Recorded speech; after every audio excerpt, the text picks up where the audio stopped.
ہر آدمی کے دل میں یہ گمان ہے کہ اللہ تعالیٰ میرے پہ بڑا مہربان ہے. ہر آدمی سمجھتے ہیں کہ اللہ تعالیٰ میرے بڑا مہربان ہے. پوچھتے ہیں کیا حال ہے کہ بڑا اللہ کا کرم ہے. کیوں؟ کار بندہ ہے، کرم نہیں تو اور کیا. دوسرے سے پوچھتے ہیں کیا حال ہے کہ بہت ہی کرم ہے. کیوں؟ غریب خاندان سے تھا، اتنا بڑا افسر ہو گیا، کرم نہیں تو اور کیا. اور تیسرے سے پوچھتے ہیں کیا حال ہے کہ بڑی رب کا کرم ہے. کیوں؟ اتنا بڈھا ہوں، اتنی صحت ہے، کرم نہیں تو اور کیا. اور ہم کہتے ہیں اگر تم اس کو کرم سمجھتے ہو تو یہ چیزیں کافروں کے پاس بھی ہیں. جو کافروں کو دی وہ تم کو دی، تمہارے پہ کیا کرم ہوا؟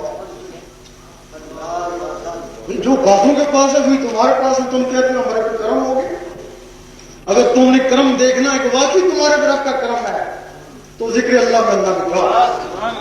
2 4 5 6 دن میں اندر سے اللہ نے شروع ہوگی، اس کا کرم ہو گیا. ہنس کرو نہیں ہنس کرو تو میرا ذکر کر، میں تیرا ذکر اسی کا کیا جاتا ہے جس سے دوستی ہو جائے.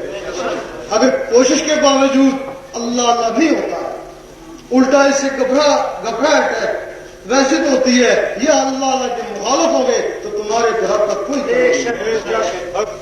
اگر کرم ہوتا تو تم کو اپنے نام لے رہا ہوں، اپنے آپ کو پہچانے کا راز کہ میں کیا ہوں، رب مجھ پہ کتنا مہربان ہے اور میرا مرشد کتنا کام.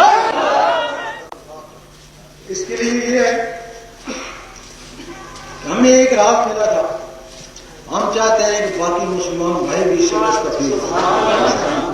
نہ آپ کو مرید کرتے ہیں، نہ ہی کو نظرانہ دیکھتے ہیں. اس نسخے کو آزمائیں. اگر یہ اللہ اللہ دل میں چلا گیا تو دعا دے دینا. اگر نہ کیا تو 5 7 دن جو اللہ کرو گے